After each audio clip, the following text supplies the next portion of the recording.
જી નમસ્કાર, હું ટીઆર જાદવ. અમારી ચેનલમાં ફરીથી એક નવા વિડીયોમાં તમારું સ્વાગત છે.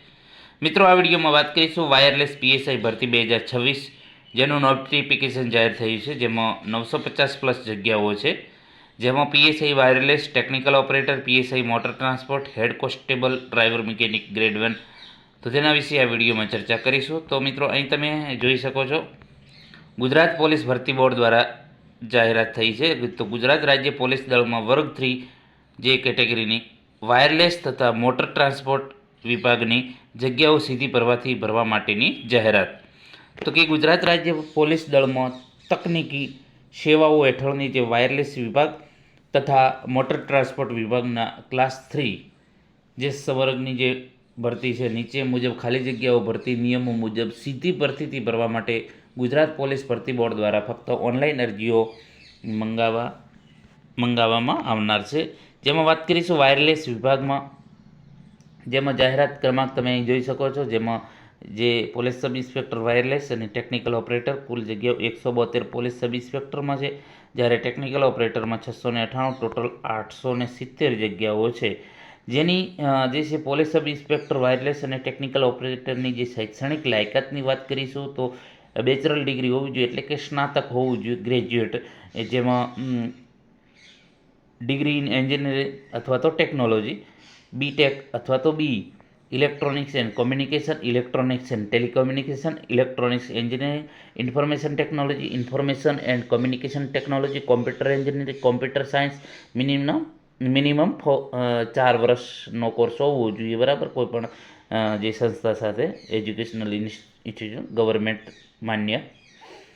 વાત કરીશું પછી જે બીજી જગ્યાઓ છે મોટર ટ્રાન્સપોર્ટ વિભાગમાં, જેમાં બે કેટેગરીમાં જગ્યા છે, જીપીઆરબી 2025-26 3 અને જીપીઆર 25-26 4, બરાબર. Police sub inspector motor transport 35 જગ્યાઓ છે, head constable driver mechanic grade 1 45 જગ્યા, ટોટલ 80 જગ્યાઓ છે, બરાબર. તો ટોટલ 950+ જગ્યાઓ છે. તો પોલીસ સબ ઇન્સ્પેક્ટર મોટર ટ્રાન્સપોર્ટની શૈક્ષણિક લાયકાતની વાત કરીશું, જેમાં બેચરલ ડિગ્રી ઇન ઓટોમોબાઈલ, એટલે કે તમારું સ્નાતક અથવા તો ગ્રેજ્યુએટ હોવો જોઈએ, જેમાં ઓટોમોબાઈલ અથવા તો મિકેનિકલ એન્જિનિયરિંગમાં તમે હોવું જોઈએ તમારું જે છે degree. Head constable driver mechanic grade 1ની વાત કરીશું, મોટર ટ્રાન્સપોર્ટમાં શૈક્ષણિક લાયકાતમાં ડિપ્લોમા પાસ હોવું જોઈએ ઓટોમોબાઈલ અથવા તો મિકેનિકલમાં. હવે બીજી સૂચનાઓ આપેલી છે જેની ચર્ચા કરીશું. તો અહીં ઉપર જણાવેલ તમામ સંવર્ગની જે ખાલી જગ્યાઓની વિગત જે વેબસાઇટ છે ઓજસ, બરાબર, તો એના ઉપર મૂકવામાં આવેલ જે સૂચનાઓનું દર્શાવવામાં જે જોઈ લેવાની રહેશે એ જાહેર થશે. ભરતી અંગેની વિગતવાર તમામ સૂચનાઓ જાહેરાત જે ઓજસ વેબસાઇટ પર તારીખ 9/1/2026ના રોજ અપલોડ કરવામાં આવે, એટલે કે 9/1 ફૂલ નોટિફિકેશન જાહેર થશે. આ તમામ સૂચનાઓ જે કાળજીપૂર્વક વાંચીને નિયમોની પ્રવર્તમાન જોગવાઈઓ મુજબ લાયકાત પરિપૂર્ણ કરતા અને ઈચ્છા ધરાવતા ઉમેદવારોએ જે ઓજસ વેબસાઇટ ઉપર ઓનલાઈન અરજી કરવાની રહેશે. ઓનલાઈન અરજી કરવા જે તારીખ છે 9/1/2026થી 29/1/2026 સુધી તમે ફોર્મ ભરી શકશો ઓજસ વેબસાઇટ ઉપર. ઉમેદવારો ઓનલાઈન અરજી કન્ફર્મ કર્યા પછી તેમની પ્રિન્ટ કાઢી પોતાની પાસે રાખવાની રહેશે. જ્યારે ભરતી બોર્ડ દ્વારા માંગવામાં ત્યારે તે રજૂ કરવાની રહેશે. ઉમેદવારોએ અરજી ફરજિયાત કન્ફર્મ કરાવવાની રહેશે. ઉમેદવારે કોઈપણ સંજોગોમાં ટપાલથી કે રૂબરૂ અરજીપત્રક મોકલવાનું રહેશે નહીં, તેમજ આવા અરજીપત્રો સ્વીકારવામાં પણ આવશે નહીં, જેની તમામે